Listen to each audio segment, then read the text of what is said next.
जड़ कर्म चेतन बंधकारु कर्म के अवसान का, कह कर स्वरूप यथार्थ जग का जो किया उपकार है, उसके लिए जिन वाणी माँ को वंदना शत बार है, वंदना शत बार है, वंदना शत बार है।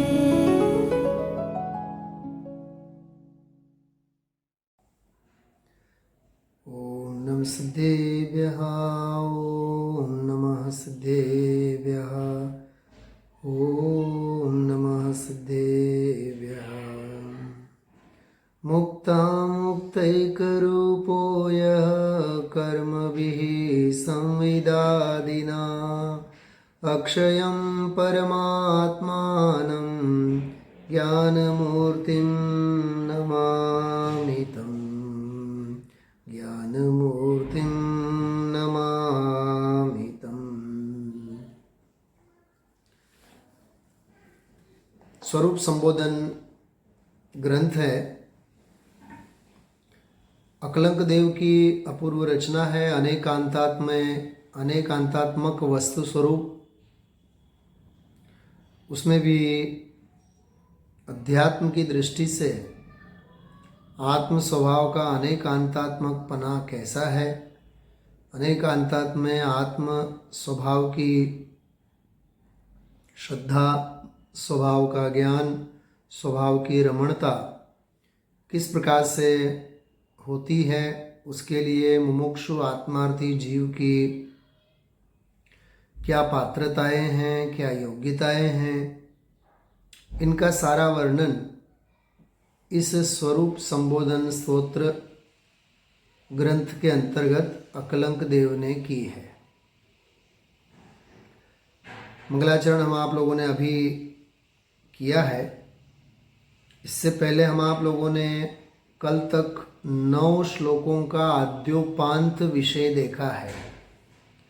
अनेकांत के अनेक बोलों की चर्चा हम आप लोगों ने की है। खास करके 9वें श्लोक के अंतर्गत कर्तापना और भोक्तापना, अनादिकाल से अनादि अनंत आत्म स्वभाव को कर्तापना और भोक्तापना, ये भी गुणधर्म अनेकांत की दृष्टि से किस रूप से घटित होते हैं, उनकी चर्चा हम आप लोगों ने 9वें श्लोक के अंतर्गत की है। अज्ञान दशा में अज्ञान भावों का कर्ता और अज्ञान भावों के कारण अज्ञान में 4 गति 84 लाख दुखों का भोक्तापना किस रूप से सहज सिद्ध होता है, उसका सारा प्रकरण आया। उस अपेक्षा से आश्रव और बंध तत्व की व्यवस्था भी सिद्ध होती है, और ज्ञान, सम्यक ज्ञान की अपेक्षा से संवर निर्जरा तत्व की मुख्यता से यदि देखें तो मोक्ष मार्ग का कर्ता, साधक अवस्था का कर्ता, मोक्ष का कर्ता और भोक्ता, साधक अवस्था के फल का साध्यभूत मोक्ष का कर्ता और भोक्तापना भी इस आत्मा को, जीव को घटित होता है। संक्षेप में इतना ही। आश्रव, बंध, संवर, निर्जरा और मोक्ष, इन सभी तत्वों की भी व्यवस्था कर्तापने के और भोक्तापने के बोलों के माध्यम से सिद्ध होती है। इस प्रकार से हम आप लोगों ने 90वें श्लोक के अंतर्गत विगत 2-1 स्वाध्याय में किस प्रकार से अज्ञान अवस्था और ज्ञान साधक अवस्था, इन दोनों ही मुख्यता से, दोनों ही भूमिकाओं में कर्तृत्व अधिकार और भोक्तृत्व अधिकार, जबकि आत्म स्वभाव तो अकर्ता है, अभोक्ता है, ज्ञाता स्वभाव है। जो अकर्ता होता है वह अभोक्ता होता है, और सच में अकर्ता और अभोक्ता ये तो पर से निरपेक्ष आत्म स्वभाव की सत्ता सिद्ध करते समय समझाए जाने वाले सिद्धांत हैं। असल में तो ज्ञाता स्वभाव है, और इससे विपरीत जो कर्ता बनता है वह नियम से भोक्ता भी बनता है। कर्तृत्व बुद्धि से जो दुखी होता है वह भोक्तृत्व बुद्धि से भी आकुलित होता है। और करे कर्म सो ही करतारा, जो जाने सो जानन हारा।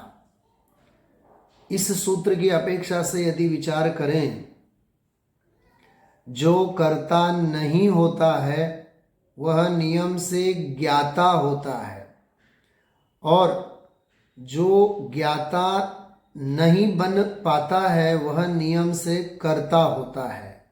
मतलब कर्तृत्व भोक्तृत्व से बिल्कुल विपरीत ज्ञान की धारा वह ज्ञाता धारा है, ज्ञातृत्व है। हम आप सभी आत्मार्थी जीवों को अनादिकाल के कर्तृत्व और भोक्तृत्व से छुड़ा करके सहज ज्ञाता भाव का संपादन करने की प्रेरणा जिनागम्य आचार्य मुनि भगवंतों ने हम आप लोगों को दी है। ये इस पूरे श्लोक का मूल हार्द है। अब इसी विषय को 10वें श्लोक के अंतर्गत आगे बढ़ाते हैं। हम आप लोग 10वें श्लोक की तरफ बढ़ते हैं। देखिए, आप लोग अपने पास जो भी साहित्य हैं आपके पास, चाहे वो स्वरूप संबोधन स्तोत्र विधान की पुस्तिका हो, चाहे मूल श्लोकों का सारा प्रकरण हो, वो आप निकालिए। देखिए 10वां श्लोक, मैं यहाँ से सबसे पहले 10वें नंबर के श्लोक का पाठ करता हूँ।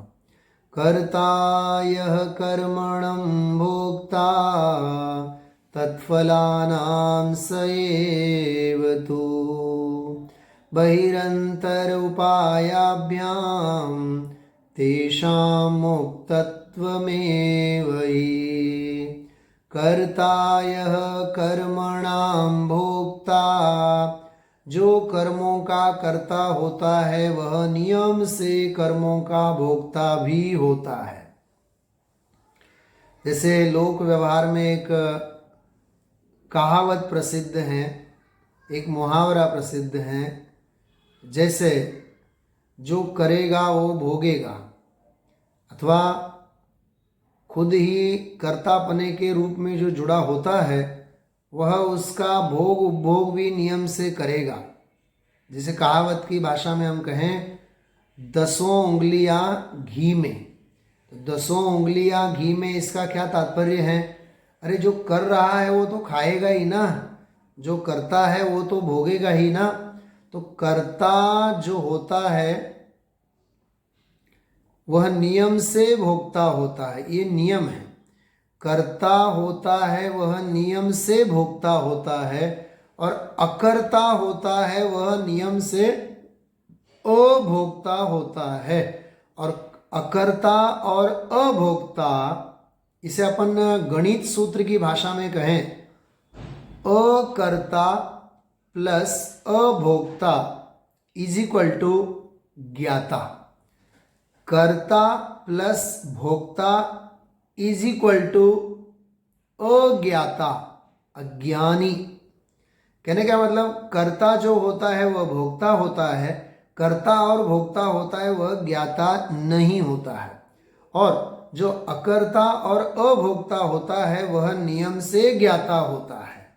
इस रूप से कर्तृत्व बुद्धि, भोक्तृत्व बुद्धि, इनका छूटे बिना सहज ज्ञातापना प्रकट होता नहीं है। इसलिए अपने ज्ञाता स्वभाव की सिद्धि प्रसिद्धि के लिए क्या कहा? अपने ज्ञातापने की प्रसिद्धि के लिए अथवा अपने आत्म स्वभाव की प्राप्ति के लिए सहज ज्ञाता धारा प्रकट होना अपने आत्म कल्याण के लिए अत्यंत आवश्यक होता है। दौलत राम जी की एक पंक्ति मुझे याद आ रही है। देखिए इसमें क्या कहा, चेतन क्यों पर अपनाता है, आनंद घन तू खुद ज्ञाता है। चेतन क्यों पर अपनाता है, तू पर क्यों अपनाता है, आनंद घन तू खुद ज्ञाता है। ज्ञाता क्यों करता बनता है, ज्ञाता क्यों करता बनता है।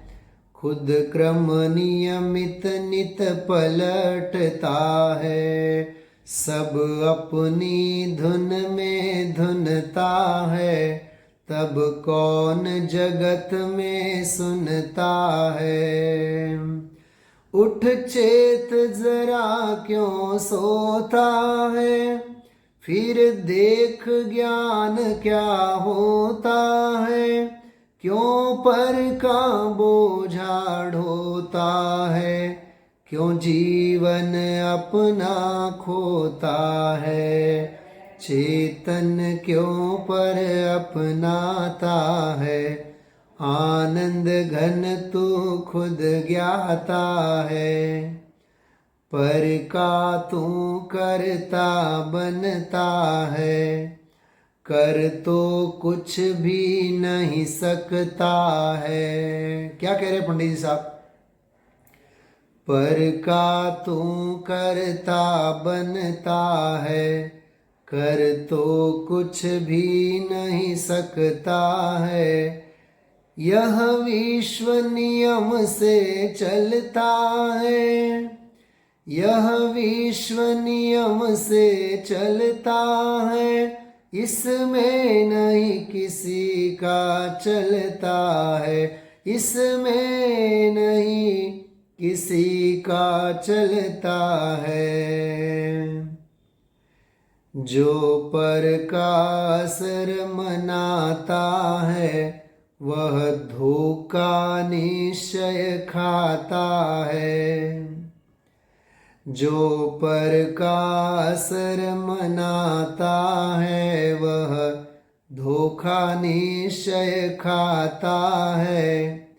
जब जबरन का विष जाता है, जब जबरन का विष जाता है, तब सहज समझ में आता है।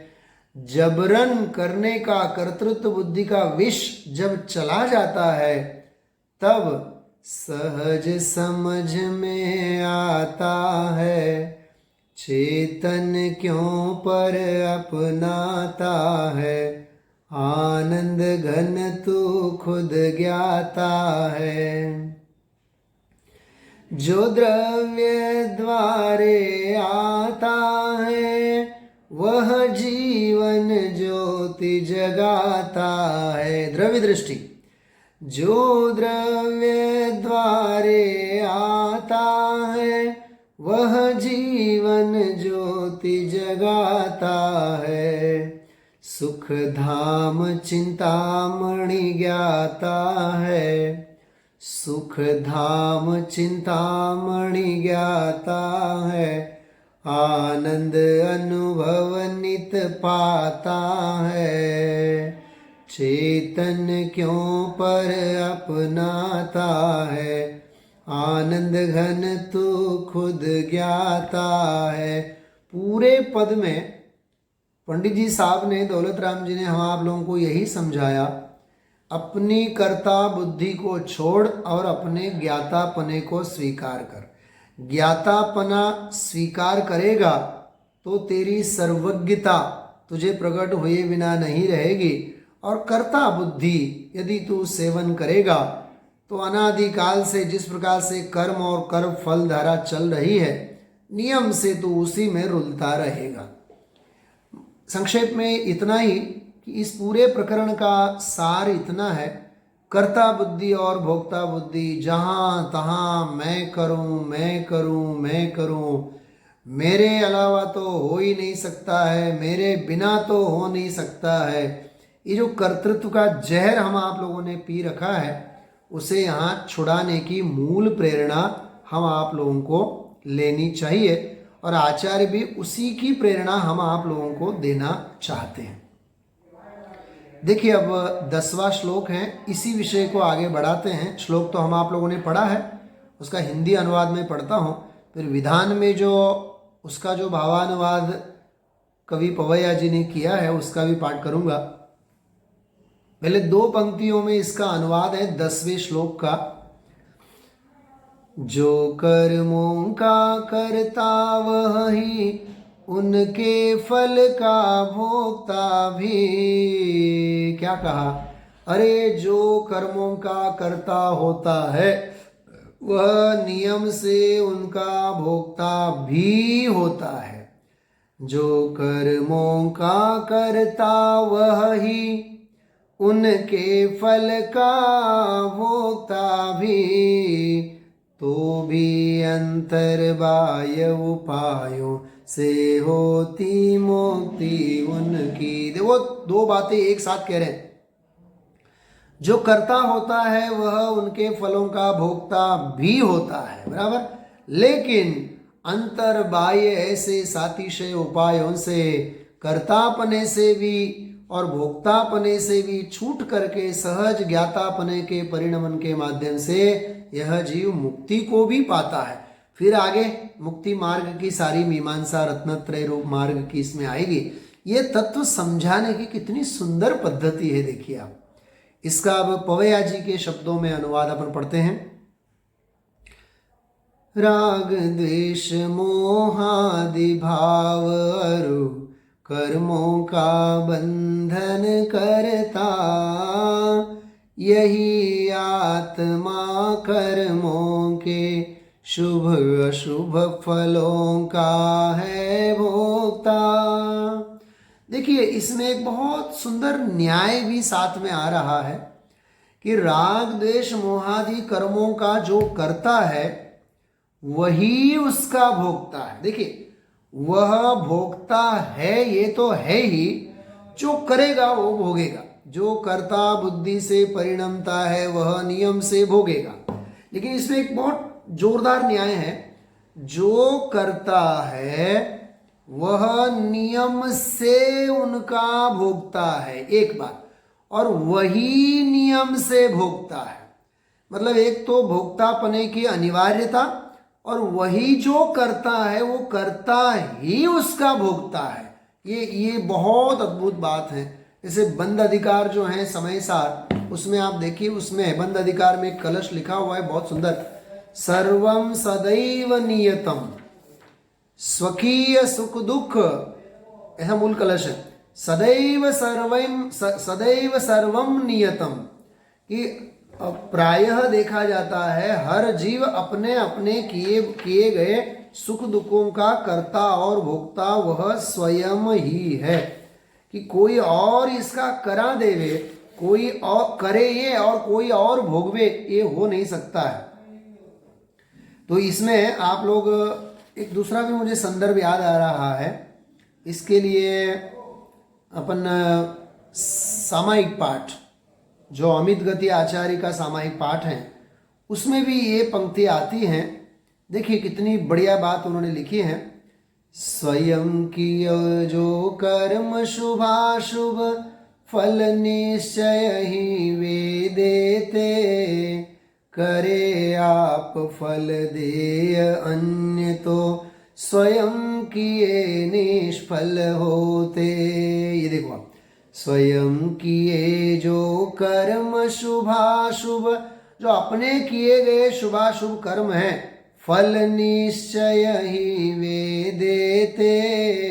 मतलब भोक्तापना जो है वो भी कितना अनिवार्य है। करे आप फल हम करें, दे अन्य तो स्वयं किए निष्फल होते। अरे करे कोई और फल कोई और दे, ये हो नहीं सकता है। ऐसे जो करेगा वही भोगेगा। जो कर्ता बुद्धि से परिणमता है वही भोक्ता भाव से भी परिणमेगा।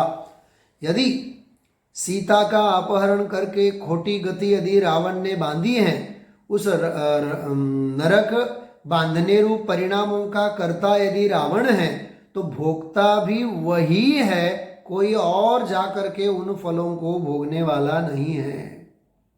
बहुत गजब की बात है। जहां जहां कर्ता बुद्धि वहां वहां नियम से भोक्ता बुद्धि, और जो जो करता वह नियम से भोक्ता, ये न्याय है इसमें। इसलिए इसमें ये कह रहे हैं जो कर्मों का करता वह ही उनके फल का भोक्ता भी। अरे मायाचारी के परिणाम मैं करूंगा तो पशु गति में भी मुझे ही जाना होगा। यदि मैं छल प्रपंच आदि के परिणाम करता हूं तो तिर्यंच गति का भोगना भी मेरे ही भाग्य में है। यदि मैं परिणामों में सरलता, सज्जनता, धार्मिकता सेवन करता हूं तो देवगति जो मिलेगी उसका भोग मुझे ही होगा। यदि मैं रत्नत्रय के परिणाम करता हूं तो रत्नत्रय का फल जो मोक्ष है उसका भोक्तापना मुझे है। इस प्रकार से जो जिस प्रकार के भावों को करेगा वह उनका स्वयं ही भोक्ता होगा। ये इसमें बहुत जोर दे करके आचार्य कह रहे हैं।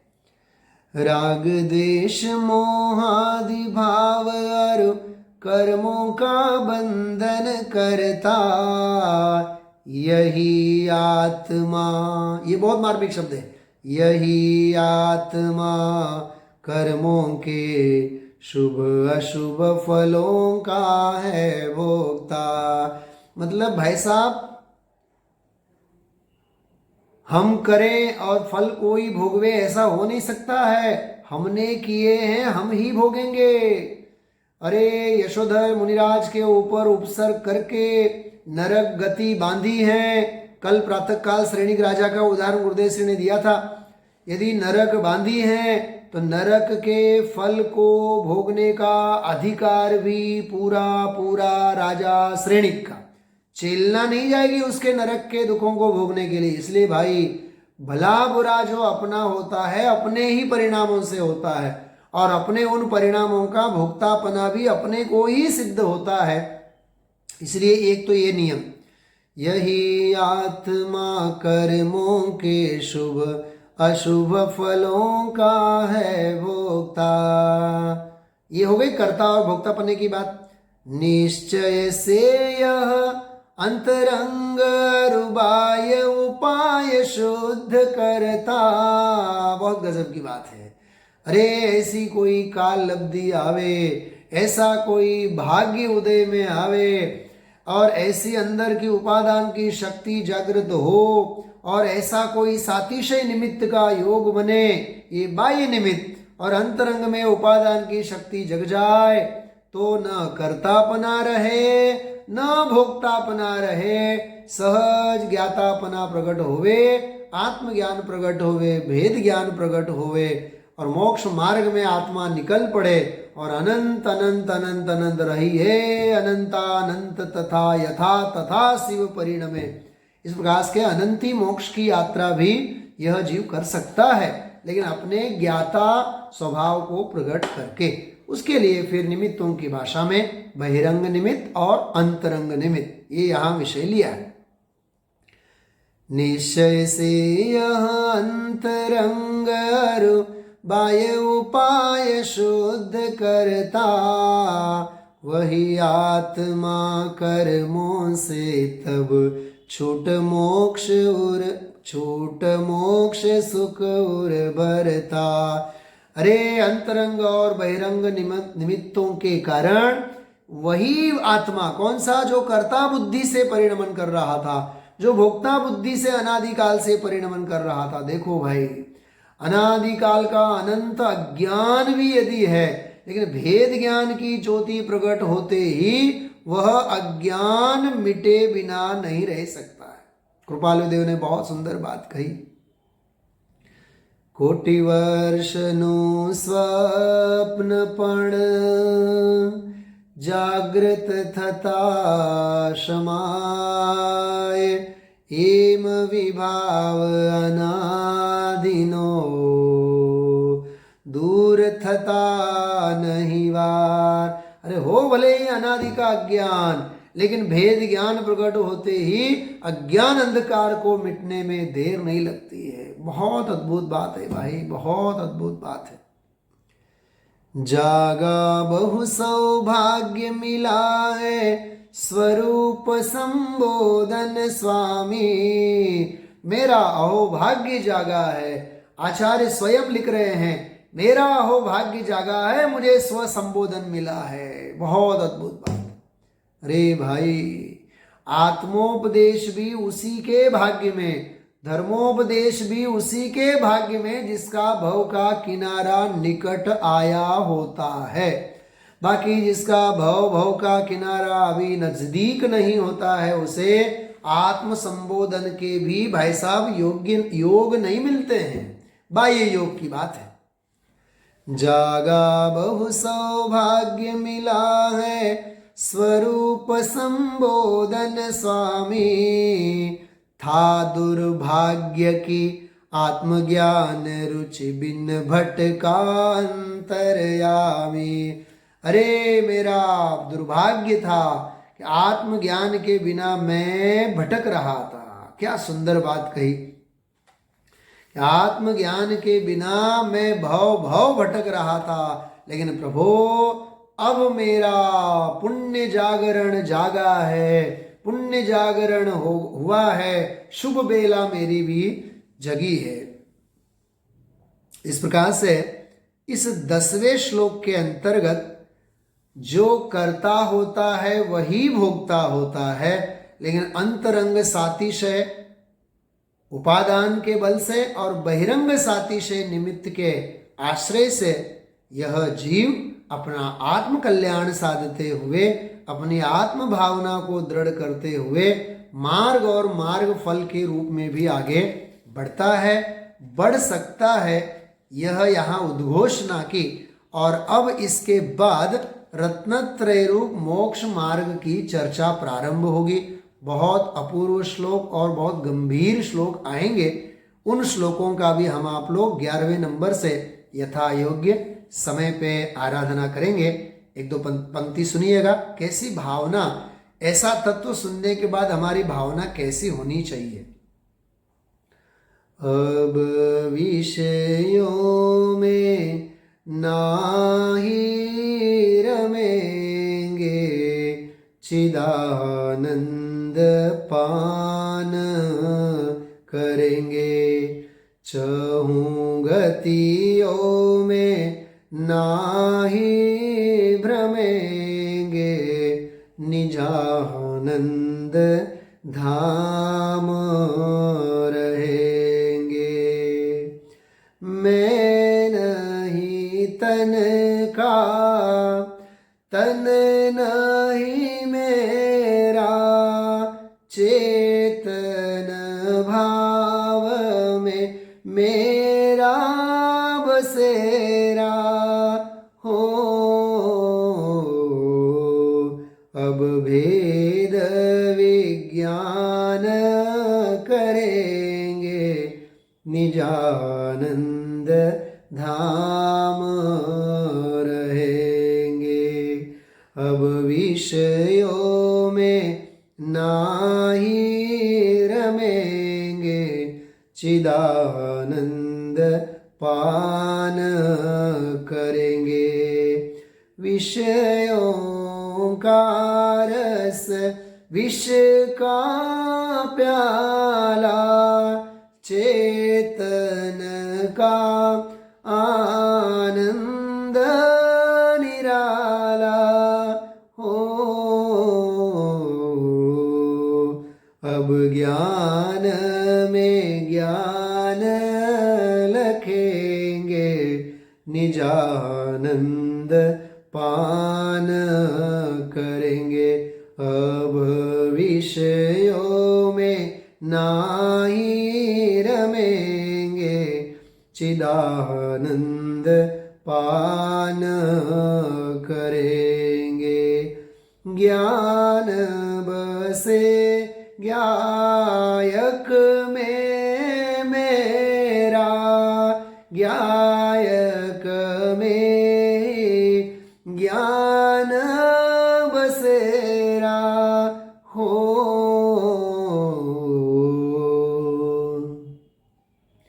अब क्षायिक श्रेणी चढ़ेंगे, निजानंद पान करेंगे। अब विषयों में नाही रमेंगे, चिदानंद पान करेंगे। इस प्रकार से बहुत संक्षेप में हम आप लोगों ने 10वें श्लोक के आधार से अनादिकालीन कर्मधारा, कर्म फल धारा, कर्तृत्व और भोक्तृत्व बुद्धि से संबंधित अनेकांतमय दृष्टि से आत्मा के ही ये दोनों अधिकार की बातें हैं, लेकिन कर्तापना और भोक्तापना इन दोनों को टाल करके सहज ज्ञातापना के आलम्बन से हम आप लोग अपनी अनंत ज्ञान की अनंत यात्रा संपन्न कर सकते हैं। उस यात्रा को संपन्न करने का हम आप लोग प्रण लें। इसी मंगल भावना के साथ मैं विराम लेता हूँ। ओम शांति शांति शांति।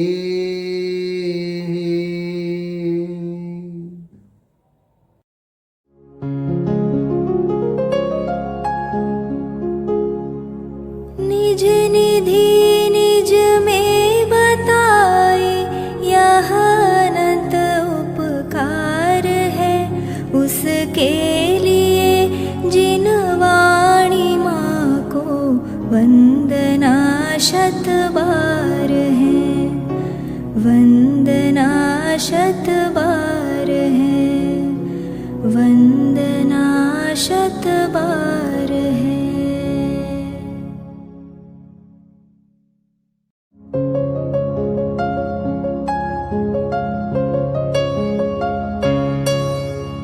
हे जिन वाणी भारती, तो ही जपो दिन रैन, जो तेरी शरणा गहे सो पावे सुख चैन। जा वाणी के ज्ञान ते सूझे लोकालोक, सो वाणी मस्तक नवो सदा देत हो ढोक, सदा देत हो ढोक।